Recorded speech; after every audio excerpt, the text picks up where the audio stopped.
और शिलान्यास हुआ है। एयरपोर्ट के साथ साथ ये प्रोजेक्ट आंध्र की रोड कनेक्टिविटी से भी जुड़े हैं। इनमें ये विकास कार्य इस बात के प्रतीक है कि आंध्र किस स्पीड से आगे बढ़ रहा है। मैं आप सभी को इन प्रोजेक्ट्स की बहुत बहुत शुभकामनाएं देता हूं। మిత్రులారా, ఈ రోజు దాదాపు 18,000 కోట్ల రూపాయలు విలువైన అభివృద్ధి ప్రాజెక్టులు ప్రారంభోత్సవం మరియు శంకుస్థాపన చేసుకుంటున్నాం. ఎయిర్పోర్ట్ తో పాటు ఈ ప్రాజెక్టులు ఆంధ్రప్రదేశ్లో రోడ్ కనెక్టివిటీని కూడా మరింత బలోపేతం చేస్తాయి. వీటిలో ఎనర్జీ సెక్యూరిటీకి సంబంధించిన ప్రాజెక్టులు కూడా ఉన్నాయి.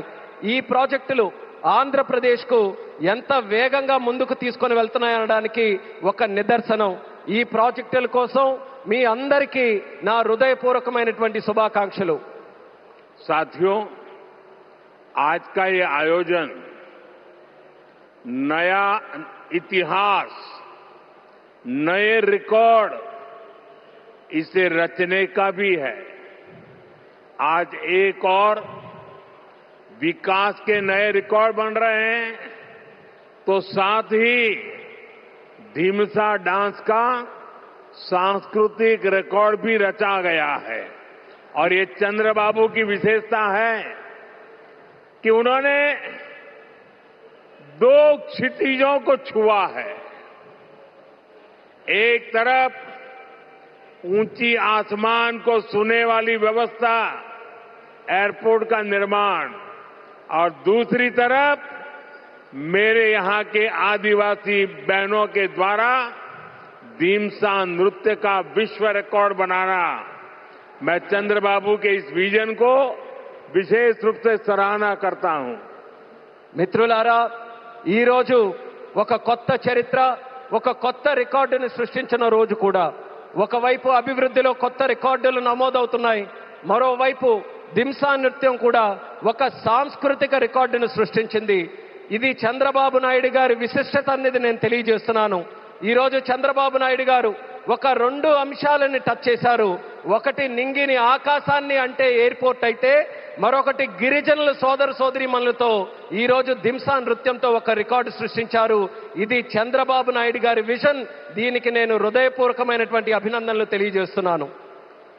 13,000 से ज्यादा आदिवासी बहनों और बेटियों की प्रस्तुति, उनका उत्साह, उनका अनुशासन और आदिवासी संस्कृति का गौरव, यह दृश्य वाकई अद्भुत था। इसमें देश की विविधता की झलक भी थी और पीढ़ी दर पीढ़ी सहेज कर रखी गई जनजातीय विरासत भी थी।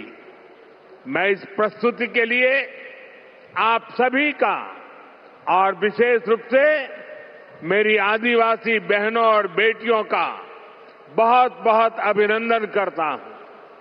13,000 మందికి పైగా గిరిజన పిల్లలు మరియు సోదరీమణుల తాలూకా ప్రదర్శన, వారి ఉత్సాహం, వారి క్రమశిక్షణ మన గిరిజన సంస్కృతికి సంబంధించిన ఒక గౌరవం. ఈ దృశ్యం నిజంగా అద్భుతంగా అనిపించింది. దీనిలో మన దేశం తాలూకా వైవిధ్యత కనిపించింది. అలాగే తరతరాలుగా సంరక్షించబడిన గిరిజన వారసత్వం కూడా ప్రతిబింబించింది.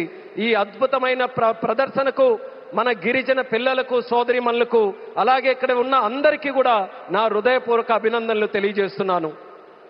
साथियों, ये धरती अल्लूरी सीताराम राजू की धरती है। अल्लूरी सीताराम राजू जी ने जिस धरती पर आदिवासी हितों के लिए अपना जीवन समर्पित किया, आज उसी धरती पर आंध्र प्रदेश के एक नए एयरपोर्ट की शुरुआत हो रही है। ये एयरपोर्ट आंध्र और उत्तर आंध्र की ग्रोथ का रनवे है। ये आंध्र के युवाओं के बेहतर भविष्य का लॉन्च पैड है। मैं आंध्र प्रदेश के लोगों को, देश के लोगों को बहुत बहुत बधाई देता हूं। మిత్రులారా, ఈ నేల అల్లూరి సీతారామరాజు గారి నేల. అల్లూరి సీతారామరాజు గారు ఈ గిరిజన హక్కుల కోసం తన జీవితాన్ని అంకితమైన భూమిపైనే ఈరోజు ఆంధ్రప్రదేశ్కు ఒక కొత్త ఎయిర్పోర్ట్ ప్రారంభమవుతుంది.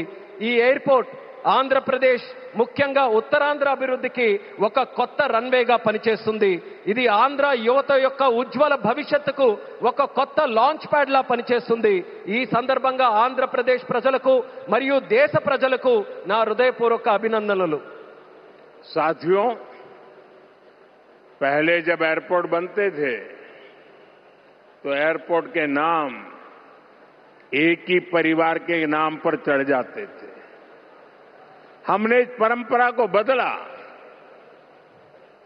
हमने अयोध्या में एयरपोर्ट का नाम वाल्मीकि के नाम से जोड़ा. हमने पंजाब में संत रविदास जी के नाम से एयरपोर्ट का नाम जोड़ा. और साथियों, केंद्र की एनडीए सरकार ने निर्णय किया है कि इस नए एयरपोर्ट का नाम श्री अल्लूरी सीताराम राजू के नाम पर होगा. आंध्र प्रदेश का जो भी नागरिक इस एयरपोर्ट से यात्रा करेगा, देश और दुनिया का जो भी नागरिक इस एयरपोर्ट से यात्रा करेगा, उसे अल्लूरी सीताराम राजू जी के नाम से जन सेवा और राष्ट्र सेवा की प्रेरणा मिलेगी. మిత్రులారా, ఒక గతాన్ని మళ్ళీ గుర్తు చేసుకుందాం. ఒక సందర్భంలో భారతదేశంలో ఏ ఎయిర్పోర్ట్ నిర్మించినా ఒక్క కుటుంబం తాలూకా పేర్లే దానికి పెట్టేవారు. ఆ చరిత్రని మళ్ళీ ఎన్డీఏ ప్రభుత్వం తిరగరాసింది. అయోధ్యలో ఎయిర్పోర్ట్ ప్రారంభిస్తే దానికి వాల్మీకి గారి పేరు పెట్టాం. అలాగే పంజాబ్ లో సంత్ రవిదాస్ గారి పేరుతోని ఎయిర్పోర్ట్ ని ప్రారంభించాం. అలాగే ఈ కేంద్ర ప్రభుత్వంలో ఎన్డీఏ కూటమి ఒక ముఖ్యమైన నిర్ణయం తీసుకుంది. ఈ కొత్త ఎయిర్పోర్ట్ కి అల్లూరి సీతారామరాజు గారి పేరు పెట్టాలనే నిర్ణయం తీసుకుంది. ఈ ఎయిర్పోర్ట్ ద్వారా ప్రయాణించే ప్రతి ఆంధ్రప్రదేశ్ పౌరుడు అల్లూరి సీతారామరాజు గారి పేరుతో ప్రజాసేవకు, దేశ సేవకు కూడా స్ఫూర్తి పొందుతారని తెలియజేస్తున్నాను. साथियों, बीते 12 इयर्स में देश के एविएशन सेक्टर ने असाधारण प्रगति की है. 2014 तक देश में केवल